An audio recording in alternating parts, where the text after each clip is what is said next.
좋아요, 구독. 그러면은 이제 어느 정도의 윤곽 정도는 우리가 좀 잡아가고 있지 않을까 싶은데요.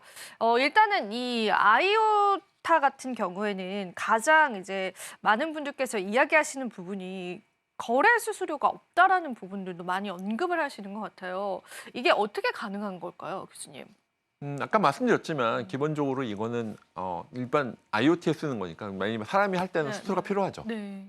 은행에서 다 수수료가 있잖아요. 근데 기기는 워낙 많은 트랜지션이 있는 거죠. 그걸 수수료를 쓸 수는 없는 거죠. 왜냐면 빨리빨리 처리하고 그쵸. 검증만 하는 것이고 수수료가 없다는 건 뭐냐면 이것들을 속도죠. 빨리 처리하기 위해서 그런 거죠. 왜냐면 사람과 사람 간에 뭔가 이렇게 송금한 수신이야 그러면 은행에서 수수료를 받아가듯이 네. 수수료가 필요한데 네. 기기가 내는 트랜지션을 수수료 내다 보면 워낙 가격도 높아질 수밖에 없고 DAG 아까 연결이 됐는데 그런 거 쓰기 때문에 사실은 수수료가 없고 채굴자가 없는 구조로 되어 있습니다. 이거 수수료나 이게 만약 채굴자로 한다. 그 온도 변화 많거나 이제 사람 이렇게 뭐 카메라 찍는 걸 처리해야 되는데 그걸 수수료 낸다. 채굴자 낸다. 비트코인 쓰게 되면 이건 뭐 작동이 안 되는 원리죠. 그렇겠네요. 네. 비트코인이나 이들은 쓸 수 없는 구조로 있기 때문에 이거는 일반 사물 인터넷에 쓰고 있는 약간 유지 케이스나 방향 자체가 다르다고 보시면 될 것 같아요. 기본적인 자체. 네, 알겠습니다. 거래 수수료가 또 없다라는 것들, 그게 가능하다라는 것들도 아마 하나의 또 포인트이지 않을까 싶어서 같이 언급을 드려봤고요. 일단은 굉장히 확장성이 높다라는 것도 알고 있고, 그리고 IoT랑 통합이 된다라는 부분들도 앞서서 살짝 언급을 해주셨는데, 확장성에 관해서는 어느 정도까지 확장을 할 수가 있고, 그 속도는 얼마나 빠른지 그런 부분들도 좀 짚어주시면 좋을 것 같아요. 네, 그러니까 병렬 처리라고 해서 이제 고속도로로 예를 들면 이제 도로가 하나 있는 거랑 10개 있는 건 다르잖아요. 하나만 있으면 서로 막히겠죠. 네. 근데 도로를 확대시키는 걸 보시면 돼요. 병렬 처리라고 하는 거는 도로를 확장한다고 보시면 돼요. 그러니까 뭐 쉽게 말하면은 뭐 기존의 비트코인 이더리움이 한 2차선 도로라고 하면 아이오타는 한 30차선 그런 것처럼 병렬 처리가 되기 때문에 그래서 병렬 처리를 할 수 있는 건데 아까 말씀드린 DAG라는 그 기술이 연결돼 있는데 이게 막 서로 간에 노드 간에 막 체크해서 아니라 앞에 있는 두 개만 체크하고 계속 연결하기 때문에 병렬 처리가 가능하다. 그래서 한 뭐 30차선 이상, 100차선처럼 병렬 처리가 가능해서 진짜 빠르겠네요, 그러면 교수님. 그래서 왜냐면 아까 말씀했지만 네. 사람이 송금하고 수신하는 거 처리하는 게 아니라 이건 네. 기기가 내고 있는 트랜잭션을 처리하기 처리하는 거 때문에. 위한 거기 때문에 그렇죠. 그래서 그것들을 기본적으로 병렬 처리가 가능할 수밖에 없는 구조로 되어 있어요. IoT에서 이거는 그래서 아이오타라고 하는 게 T에서 온 거니까요. 그렇죠? IoT 어플리케이션 하는 이유가 네. 이거는 태생 자체가 이거는 IoT에 쓰기 위해서 쓰는 거. 원래 머신 커머스라고 하거든. 좀 있으면 냉장고와 그런 얘기 들어보죠. 냉장고에서 네. 우유가 떨어지면 자동으로 이렇게 뭐 사람이 거래하고 네. 그걸 머신 커머스라고 표현해요. 네, 네, 네. 그러니까 내가 직접 거래하는 게 아니라 머신 투 머신 커머스라고 하거든요. 네. 그래서 아이오타가 만들어진 이유는 IoT가 실제 뭐 트랜지션 처리라든지 커머스가 될 거라고 하는 그런 미래를 본 것 같아요. 그래서 사실 예를 들면 냉장고 안에 지금 우유가 떨어졌을 때 냉장고가 실제 주문하는 거 들어보셨을 것 같아요. 네.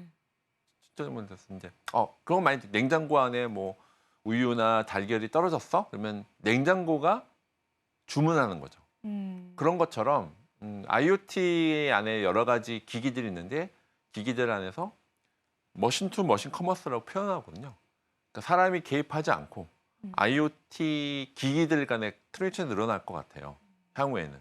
이게 AI하고도 관련돼 있긴 한데 그래서 마찬가지로 이런 IoT에서 여러 가지 나오는 트랜지션 처리라든지 거래라든지 그런 것들에 대해서 미리, 그러니까 아이오타가 이제 그런 미래를 보고 설계되어 있는 거거든요. 그러니까 실질적으로는 이게 사람과 사람 간의 그 거래뿐만 아니라 기기와 기기, 머신과 머신 간의 커머스가 되는 부분들이 있어서 그런 것들이 이제 그래서 IoT에 최적화된다는 표현이 그런 부분에서 그런 것들이 아마 좀 더 늘어날 것 같습니다. 그래서 아마 지금 세상이 지금 주로 이제 중앙화된 클라우드 컴퓨팅은 안에도 기기들이 있지만 아마 엣지라고 해서 각각 여러분들 뭐 도로라든지 집안이라든지 아니면 스마트 시티 안에서 여러 가지 IoT 기기들 안에 있는 트랜지션 처리가 늘어날 것 같아요. 그런 것들이 좀 지나면 그것도 이제 왜냐면 블록체인 쓰는 이유는 그렇잖아요. 이게 거래 때문에 하는 거고 네. 갖고 있는 내가 뭐 데이터가 있는 데이터를 서로 거래한다든지. 거래하든 어떤 거래든 이제 네, 용이하게 이제 하기 이게 위해서. 거래라는 게 사람과 사람의 거래가 아니라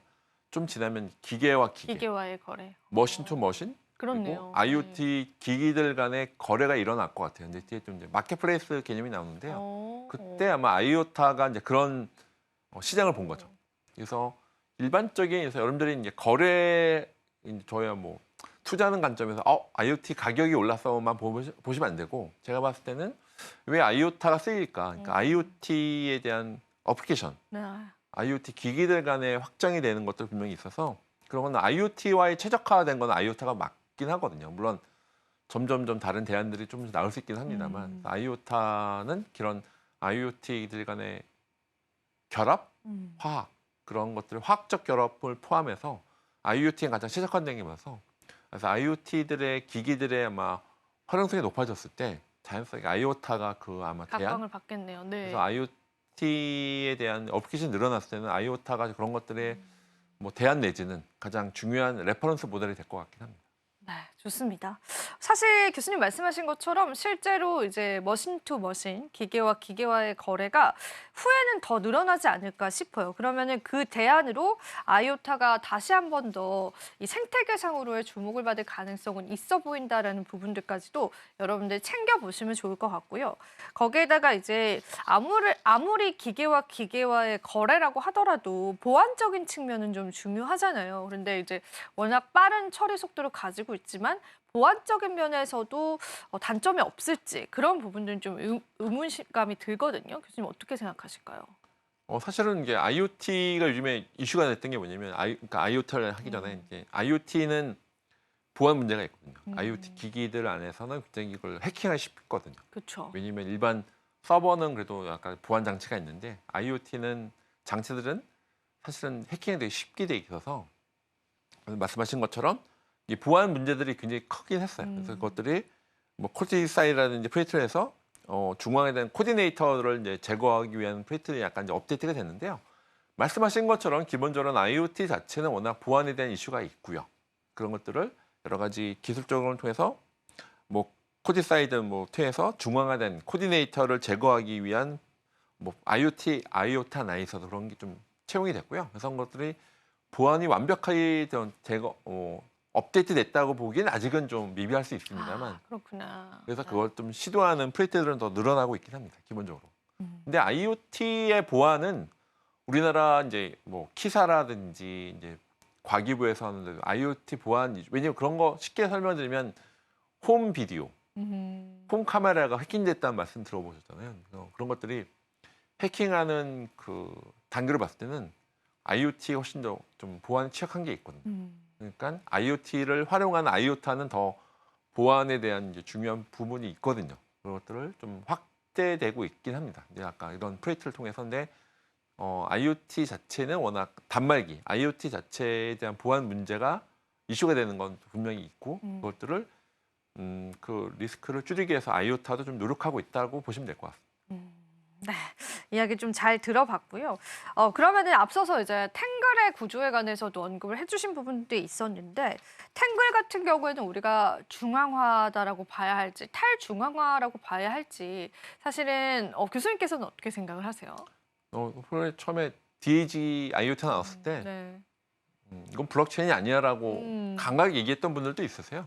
그럴 수 있을 것 같아요, 충분히. 이거는 이게 뭐 물론 이제 체인이냐, 네. 뭐 이게 일반적인 아까 DAG 기술로 돼 있으니까 아이오타가 블록체인이냐라고 하는 뭐 제시했던 분들이 있는데 제가 봤을 때는 이제 아이오타는 이게 기본적인 IoT 마켓에 맞게 만들었다 보여져요. 네. 그래서 아마 일반적인 뭐 비트 맥시 분들은 비트코인 빼놓고는 다 블록체인 아니라고 하는 분들 있으니까 그거는 아마 맞아요.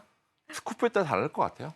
근데 그런 관점에서 분명히 이제 그런 중앙화된 이슈가 분명히 있을 수 있습니다. 그러니까 이게 완벽하게 DAG를 쓰는 원장에서 사실은 아이오타는 기본적으로는 IoT 마켓을 위해서 했기 때문에 좀 시청자분들께서 이게 좀 다양한 분야로 좀 확대되고 있는 하나의 종류로 보시면 될 것 같습니다.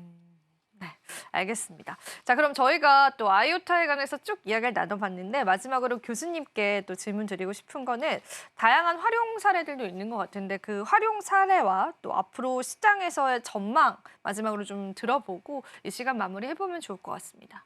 이 아이오타가 사실은 이게 IoT에 쓰는 건 알겠는데 이게 어떻게 활용되는 거 그러니까요. 사실은 네. 이슈가 있어요. 아, 그래요? 왜냐면 이제 흔히 말하는 저는 이제 데이터가 자산화되는 건 보거든요. 이제 지금은 뭐 데이터가 자산화된다. 그 갖고 계신 데이터, 사람 데이터가 제일 중요하죠. 흔히 말하는 개인정보긴 한데 개인정보가 굉장히 중요한 가치가 있잖아요. 네. 그런 것처럼 기기들이 갖고 있는 데이터도 분명히 자산화될 것 같아요. 그러면 내가 갖고 있는 이 기기와 기기가 갖고 있는 데이터를 결합했을 때 더 가치가 나올 수 있거든요. 네. 데이터 마켓플레이스는 가능할 것 같긴 합니다. 향후에는. 지금 당장은 아닐 것 같고요. 지금 당장은 뭐 사람이 갖고 있는 데이터나 데이터가 자산화되는 거 분명히 시대가 올 것 같아요. 그러면 아마 그때는 데이터가 자산화되는 시장에서는 아마 아이오타나 데이터 마켓플레이스라는 기기가 갖고 있는 데이터도 중요해라고 하는 것도 네. 나올 수 있는데요. 아직은 이제 유지 케이스가 좀 떨어지는 건 맞는 것 같아요. 그래서 그런 관점에서 이게 투자 관점으로 보면 이제 그런 리스크도 있다 보시면 될 것 같고요. 그래서 아마 이제 확실한 거는 말씀드렸지만 이거는 IoT 어플리케이션을 쓰는 마켓이에요. 그러니까 좀 일반적인 블록체인하고 다른 부분이 부분이 있다는 있습니다. 걸 네. 인지를 하시고 향후에는 아마 데이터 마켓플레이스는 데이터가 자산화됐을 때는 예를 들면 뭐 사람이 갖고 있는 데이터가 있고 기계나 아니면 IoT 갖고 있는 걸 조합하면 더 가치가 나올 수 있는 거예요. 네. 360도 고객을 분석한다고 표현하거든요. 네. 하나의 데이터가 아니라 고객을 갖고 있는 360도를 다 조합해보면 가치가 나오는 것처럼 A 기계, B 기계, 뭐 C IoT가 있는 걸 다 조합을 하면 뭔가 더 가치가 나올 수 있는 가능성이 있다가 느껴지긴 합니다. 근데 그런 것들에 대해서는 아마 좀 차근차근 좀 네. 두고 보셔야 될 것 같습니다. 지금 바로 구독을 눌러보세요. 실시간 경제 뉴스, 투자 전문가들의 다양한 시황과 정확한 분석, 또 알찬 투자 정보까지 신뢰할 수 있는 저희 서울경제TV와 함께하세요.